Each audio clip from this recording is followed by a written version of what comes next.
Olá, vamos lá, nós aqui. Semana passada nos encontramos, né, no retorno das aulas. Graças a Deus, todo mundo com vontade, mais colegas, né, compondo a turma. Que bom encontrar mais de vocês na sala. Significa dizer que logo, né, no outro mês, no próximo, vai vir mais colegas para compor a turma, até que a gente possa estar dizendo que estamos de volta normal, né, na nossa sala, na nossa escola. E isso só será mais uma parte da história de nossas vidas que vamos contar para sempre. Então, que bom que retornamos. Já começamos na semana passada na sala, né, com as nossas descobertas em relação ao conhecimento de lugares. E desta vez, nós estamos passando, né, passeando, visitando o espaço do continente europeu. A gente encerrou o semestre com os países da América mais desenvolvidos do mundo, né, Canadá e Estados Unidos, e a gente agora está conhecendo ou reconhecendo o espaço europeu, não é verdade? Então, aqui nós vamos dar uma assinalada na questão do relevo e da hidrografia, que a gente só falou-se um pouco por alto na nossa aula, que a gente destacou mais a questão do clima e da vegetação, né? A localização do continente, a questão da Europa Oriental e Europa Ocidental, que é a regionalização, que a gente vai puxar mais um pouquinho aqui de novo, e reconhecendo esse espaço mundial como um dos mais desenvolvidos de todo o planeta, né? Que é esse continente, que não é tão grande, mas é super dividido em países. Então, nós vamos ver aqui o destaque para essa questão de relevo e a questão hídrica, né? Eu lembro, e vocês não esqueçam, quando a gente estuda o relevo, a gente está vendo a formação né, dos terrenos, de onde a gente mora, de onde a gente pisa. São partes baixas, partes altas, e a questão hídrica, que são os conjuntos aquáticos do nosso planeta. Olha só, a grande extensão territorial, os aspectos climáticos e a dinâmica tectônica do território europeu são fatores que colaboram para a origem das diversas formas de relevo e da vasta rede hidrográfica europeia. Eu falei para vocês que não é um continente muito grande, não é em relação aos outros, que a gente sabe que a África é gigante, a Ásia é o maior do mundo, a América é o segundo. Então, a Europa não é grande como os outros, mas é grande. Ela se estende do Trópico de Câncer às regiões polares, se localizando quase que totalmente na zona temperada, né? Mas tem uma parte ainda na parte subtropical e nas regiões polares. Então, essa vasta extensão territorial que vai fazer com que a gente perceba que esse território europeu ele tenha uma vasta rede hidrográfica e também um relevo bem diversificado, certo? Olha, aqui, com relação ao relevo, né? A gente vai começar pelo relevo, depois a gente vai para a questão hidrográfica. O que nós estamos destacando aqui são as partes mais elevadas. Não esqueçam de que quando se fala de relevo, o que se chama mais atenção, o que a gente chama que destaca, né, o que compreende, são a questão de relevo, de planaltos e planícies.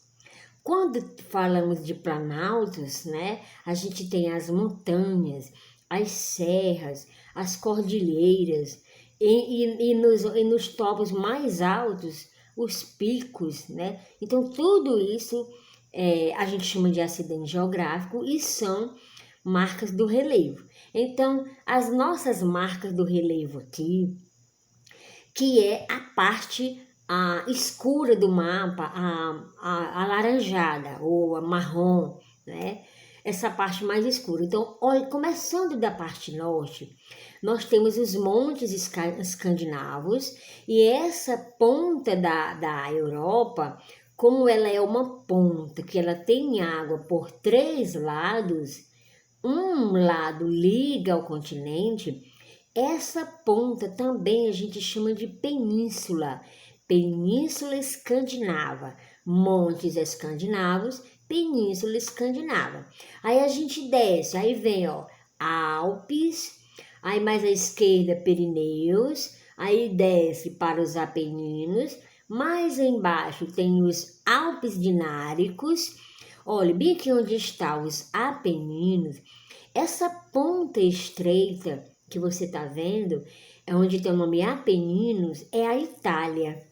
E olhe, é novamente uma ponta que avança para o mar e tem água por 3 lados, menos por uma, que é onde está ligada ao continente, pois essa ponta onde estão os Apeninos também é uma península. Como aí é a Itália, então aí é a Península Itálica.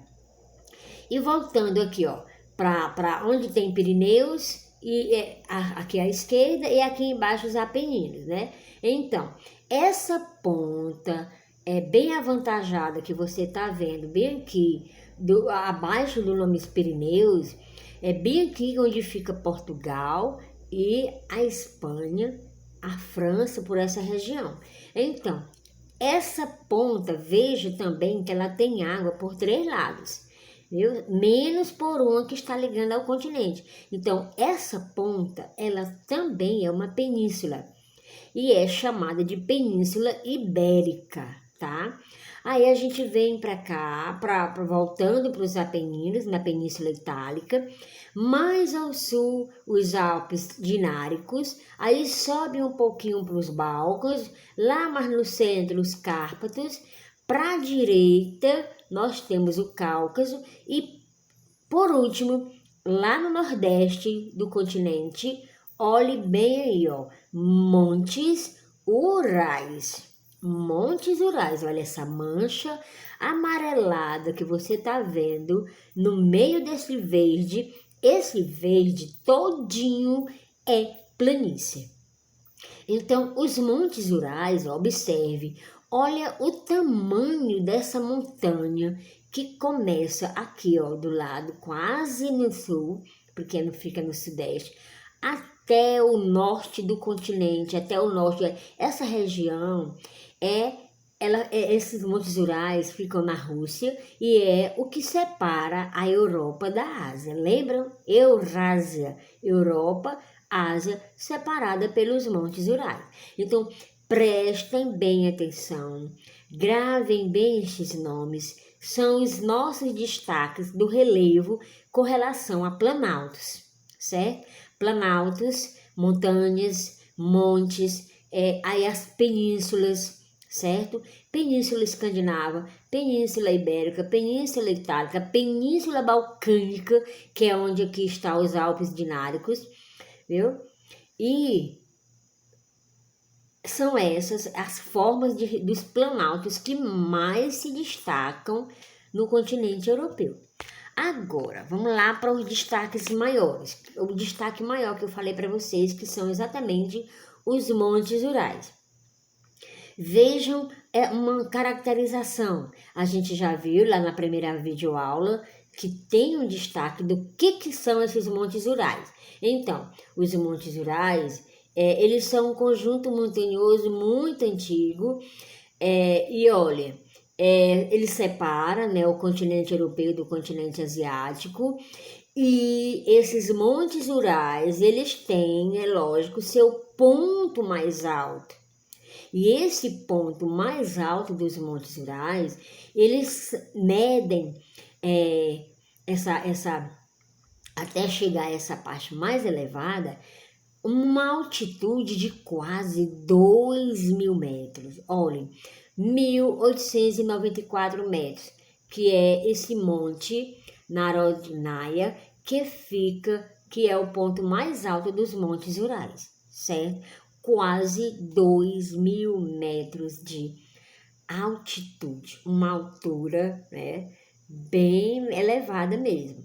Então, novamente aqui o mapa ele destaca partes mais escuras, né, amareladas e as partes verdes. Lembrando que as planícies, elas sempre são representadas pela cor verde. E a cor mais amarelada, né, marrom, é o que representam as partes altas, que são as montanhas, os morros, as serras, certo? As penínsulas, tudo representado por essa cor alaranjada, né, ou marrom. E aí vocês veem a dimensão das planícies, mas a gente vai ver elas um pouquinho com mais detalhe. Olha, as áreas de planície, novamente olhe para o mapa, para a legenda, o que lhe ajuda a ler o mapa é a legenda, viu? Então vejam as cores, olhe para a legenda, os planaltos, as planícies, as depressões que são partes,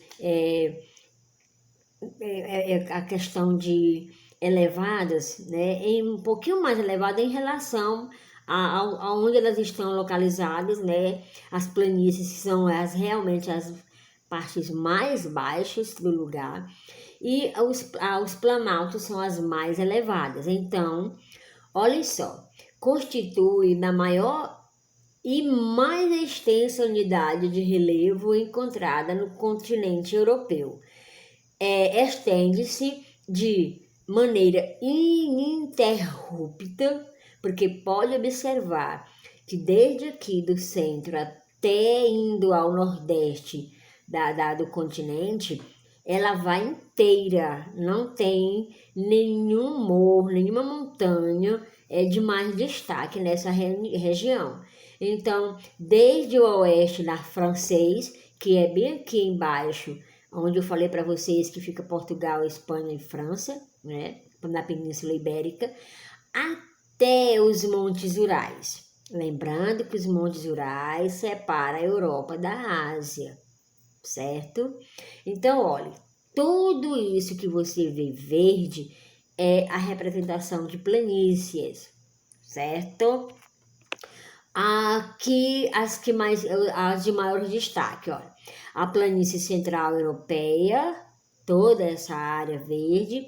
Aí nós temos a planície do Pó, né, mais aqui na região da Itália, da Península Itálica, e a planície húngara, que é nessa região do país chamado Hungria, certo? Então, aqui estão as três planícies de maior destaque no continente europeu. São muitos as questões de planaltos, né, de montanhas, de morros e as planícies de maior destaque. Com relação à rede hidrográfica da Europa, então, a Europa possui uma rede hidrográfica extensa, ou seja, muitos rios se destacam, mares, são vários mares. Por todo o contorno do continente europeu existem mares. Eu vou mostrar mais na frente o mapa para vocês terem uma ideia. Composto de rios de grande, médio e pequeno porte, né? São intensamente aproveitados como vias de navegação. Para que mais? Para a irrigação de lavouras, o abastecimento da população urbana e para a industrialização. Vejam a importância dos rios europeus. Em que esses rios são utilizados? E outra, quais os mais de maior destaque? São exatamente o Volga, o Danúbio, o Reno, o Sena e o Tâmisa, certo? Eu acredito que vocês, em alguns momentos, até estudando história, vocês ouçam, leiam, né, nos textos também falando de alguns pontos que a gente é comum ver na disciplina de geografia. Porque eu estou sempre dizendo, história e geografia andam juntas, se relacionam. Uma é o que acontece e o outro é o lugar, né? O acontecimento no lugar. História e geografia. Olha, rios intensamente aproveitados, veja a extensão, olha, esse rio, que ele, de onde ele sai, né? Ele vem lá do Mar do Norte, atravessa todo o continente e vem aqui, olha, para o Mar Negro. Olha, a ligação hidroviária do Reno com o Danúbio, ó. O Reno que se encontra com o Danúbio. E aí, olha, vão desaguar no Mar Negro. Então, olhem bem, ao redor do continente europeu, ao redor dos países, o Mar Negro que se destaca, o Mar do Norte, aliás, aqui ao sul, o Mar Mediterrâneo, aí a gente tem o Mar Adriático, a gente tem o Mar Negro, temos o Mar Cáspio também, o Rio Ural também é destaque, então é uma rede hidrográfica bem extensa, como a gente viu. E aqui está, ó, viu? Toda essa rede hidrográfica de grande importância do continente europeu, começando pelo oceano, olha, o Oceano Atlântico que banha a Europa no lado oeste, mas não esqueça que lá ao norte nós temos o Oceano Glacial Ártico. São 2 oceanos que banham o continente europeu. E aí a gente tem os mares, Mar do Norte, o Mar Báltico. Aí aqui ao sul, Mar Mediterrâneo, vamos para o sudeste, o Mar Negro e o Mar Cáspio. E o dentro do continente, os rios. Vocês sabem que os rios, eles são água doce e são continentais, né? Porque o que está no mar é água salgada. E aí, olha, começando aqui dessa região, olha, onde você está vendo o nome Tejo, é nessa região aqui onde se localiza Espanha, aí vem mais na frente França e na ponta é Portugal. E essa ponta aqui onde está o nome Rio Tejo é a Península Ibérica que eu falei há pouco para vocês.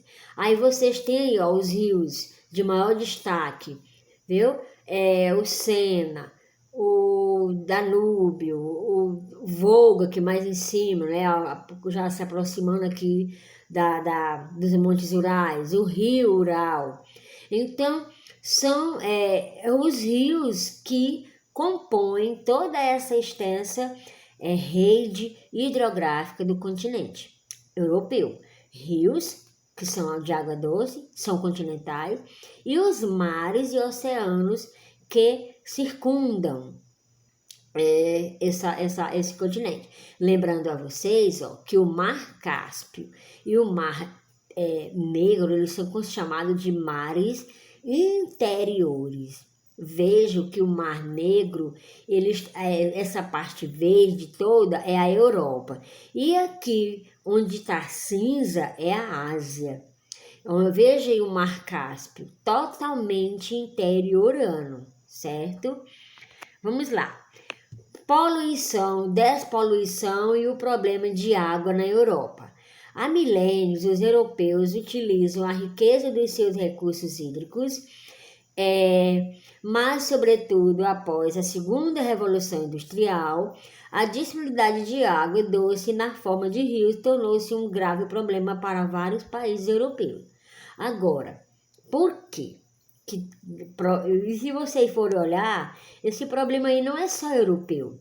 O desperdício e a poluição dos rios e solos comprometeram as reservas europeias para as próximas décadas.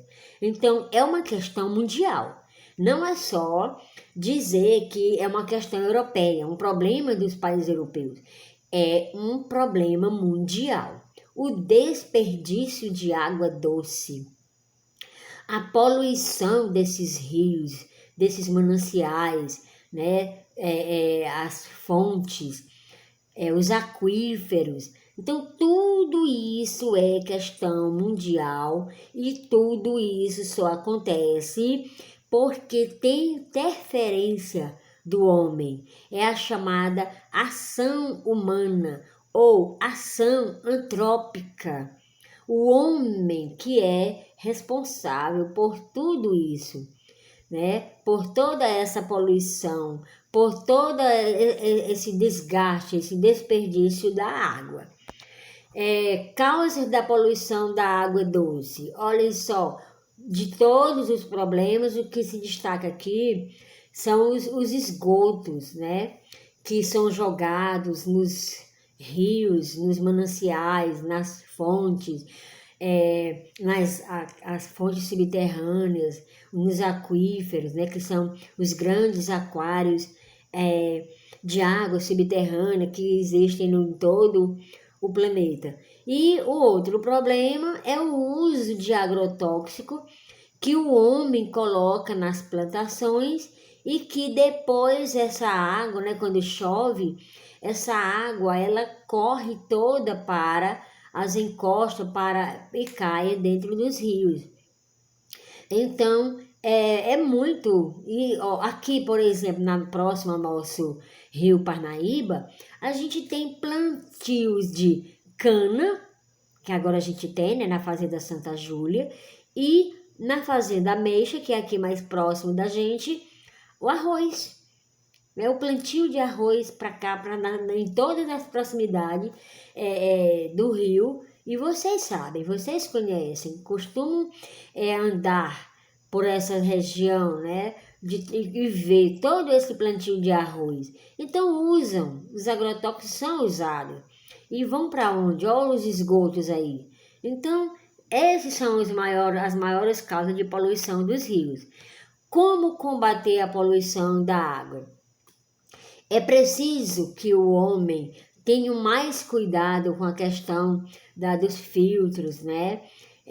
De filtrar a saída dessas águas, desses lixos que vão cair diretamente nos rios e que a população termina usando esta água.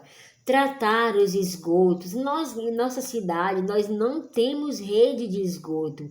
Nossos esgotos saem das nossas cozinhas, dos nossos banheiros e vão direto para a rua, né? A gente passa por ruas que a gente não aguenta o mau cheiro das águas, dos esgotos, que não tem nem como correr no pé da calçada, ficam parados. Quando vai caindo com a força da água, vai descendo, mas depois para e aí cria todo o mau cheiro, né? Então é muito complicado. E evitar, né, deixar lixo em qualquer lugar. Os cachorros rasgam, os urubus rasgam. É muito difícil você manter constantemente uma rua limpa quando você tem tambores de lixo também na rua e o carro de lixo demora a pegar, porque os cachorros e os urubus tomam de conta, derrubam, rasgam, espalham no meio da rua, fica uma podridão, é uma coisa nojenta. E aí, olha, construir mais estação de tratamento de água. Aqui a nossa estação era bem pequenininha, né, bem aqui em frente ao hospital, mas depois foi construída uma bem maior, né, que fica aqui por trás da Escola Pio XII, para o tratamento da água de toda a população da rede urbana. Então, os bairros, eu alcancei muitas pessoas tendo que dormir meia-noite, ou então acordar de madrugada para poder aparar um pingo d'água que caía na torneira, ou então vinham pegar aqui na estação antiga em frente ao hospital, né? Graças a Deus, esse problema muita gente não sofre mais. De vez em quando a gente sofre com às vezes falta d'água, né? Mas às vezes é porque eles estão colocando, né, limpando, estão colocando, fazendo um tratamento na água, e aí mas às vezes é comum eles avisarem, né, que vai faltar água, porque vão limpar, fazer um tratamento e tal. Então, porque algum cano quebrou, alguma coisa danificou, e aí eles vão precisar consertar. Mas melhorou em relação ao que era há alguns anos, aí o pessoal carregando água na cabeça, nas torneiras, nos chafariz que tinha, não era? Em alguns pontos da nossa cidade. Regionalização da Europa. Então, você vai encontrar no seu material didático, né, esses mapas, onde um destaca a questão da renda per capita, né, e o outro que destaca as regiões em que se divide essa parte do continente, que é o chamado a Eurásia. E aí a gente tem a Europa Ocidental, que é a parte laranja.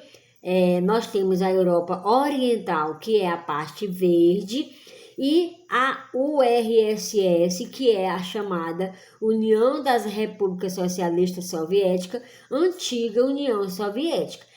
Só que essa divisão, como você é sabedor que essa parte da Europa não existe mais, né? Essa parte da Rússia, da Ásia e Europa não existe mais, que é a URSS. Hoje existe a Europa Ocidental, a Europa Ocidental e a Rússia. E não esqueçam também que a Rússia, ela é asiática, mas tem uma parte europeia. Inclusive Moscou, que é a capital da Rússia, fica na parte europeia, certo? Então, essas regionalizações são muito comuns em todos os lugares. Europa desenvolvida, que é exatamente, olha, essa parte que vocês estão vendo, pintadas no mapa, de laranja, de amarelo, de marrom, um marronzinho mais claro, outro mais escuro. Tudo isso aqui é Europa Ocidental, que também nós chamamos de Europa desenvolvida. E é a região mais densamente povoada. Aí a gente vê aqui que, olhando para o mapa, a Europa oriental, a gente vê que ela a questão de pontos, né, de maior número populacional. Então, ó, distribuição populacional irregular, você pode observar que dentro do continente europeu tem lugares mais escuros e lugares mais claros. Então, os mais escuros significa dizer que é onde tem o maior número populacional, e os mais claros menos. Áreas mais povoadas são as regiões de Londres, que é onde também você vê, onde pode estar vendo o nome Reino Unido, Paris, né? E os vales dos rios Reno e Pó. E o continente apresenta grande diversidade cultural. Se tem muitos povos, é lógico que a cultura vai ser bastante variada. O elevado nível de desenvolvimento da Europa Ocidental. Então, vamos lá. O continente europeu é formado por alguns dos países mais desenvolvidos do globo e é o berço da Revolução Industrial. Por que berço? Porque foi na Europa, especificamente começando na Inglaterra, que se teve a primeira Revolução Industrial. Aí veio a segunda, a terceira, e a gente vive hoje em que muitos estudiosos chamam de quarta Revolução Industrial. Então, o que a gente pode conhecer de características mais dessa região? Então, é o segundo relatório de 2017, 2008 do PNUD, né, que é o Programa das Nações Unidas para o Desenvolvimento, que mede a qualidade de vida dos países do mundo entre os índices de mais alto IDH, que é o Índice de Desenvolvimento Humano. 15 eram europeus, destacando Islândia, Noruega, Irlanda, Suécia, Suíça, Países Baixos, França. E dentro do grupo de pesquisa do PNUD, olha a posição do Brasil. 70º lugar, e ainda diz mais aí, ó, o último entre os países considerados de alto desenvolvimento humano.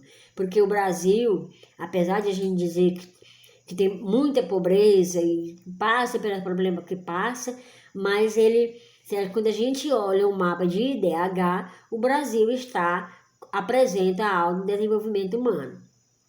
Outros detalhes aqui, ó. Mesmo considerando apenas aspectos econômicos, como, por exemplo, o valor do PIB, que é o Produto Interno Bruto, dos 10 países mais ricos do mundo, quem são eles? Ó, Estados Unidos, Japão, Alemanha, China, Reino Unido, França, Itália, Canadá, Espanha e Brasil. Então, 5 deles estão na Europa. Quem são desses aqui que é europeu? Então, vamos lá, ó, é da Europa. É a Alemanha, o Reino Unido, a França, a Itália e a Espanha. Então, esses são países europeus, né? Os Estados Unidos é americano, o Japão é asiático, a China é asiática também, o Canadá é americano também, e o Brasil é americano também. Lembram de tudo isso? E a ideologia da era industrial, só para relembrar vocês esses pontos que eu achei interessante. Ó. Com o desenvolvimento industrial, surgiram várias correntes ideológicas que pretendiam justificar e apoiar o capitalismo e a questão do socialismo. Então, olha o que diferencia o capitalismo do socialismo. No capitalismo, a propriedade privada é quem que, digamos assim, controla o poder econômico do lugar, dos países. Já no socialismo, é a propriedade coletiva, né? É onde todos trabalham para o bem comum. O capitalismo proletário, que é o trabalhador, né, o empregado, ele trabalha para o patrão, para a burguesia. Já no socialismo, ele trabalha para a sociedade, para dividir para o coletivo.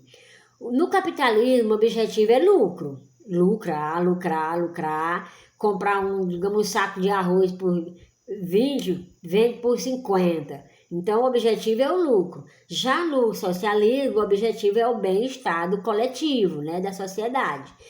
E no capitalismo, a economia é baseada no mercado, onde tem a concorrência de preço, onde tem aquela questão de você estar fazendo as suas pesquisas de preço e comprando onde você vê que é mais barato.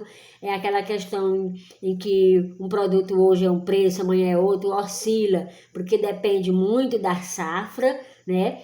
Quando chega a safra, o produto fica mais barato. Quando não está na safra, o produto fica mais caro.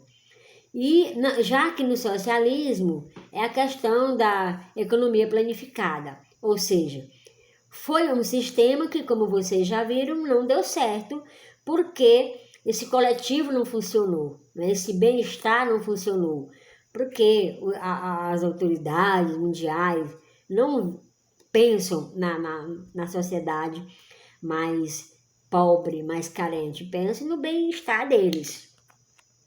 E aqui está, né, nossa atividade para que vocês continuem, né, desenvolvendo lá no seu caderno ou na folha, e para que depois vocês possam reunir tudo e me passar. Então, aqui estão as páginas das quais vocês vão estar copiando e respondendo, e mais esses outros detalhes aqui, ó, de apresentar os limites do continente europeu.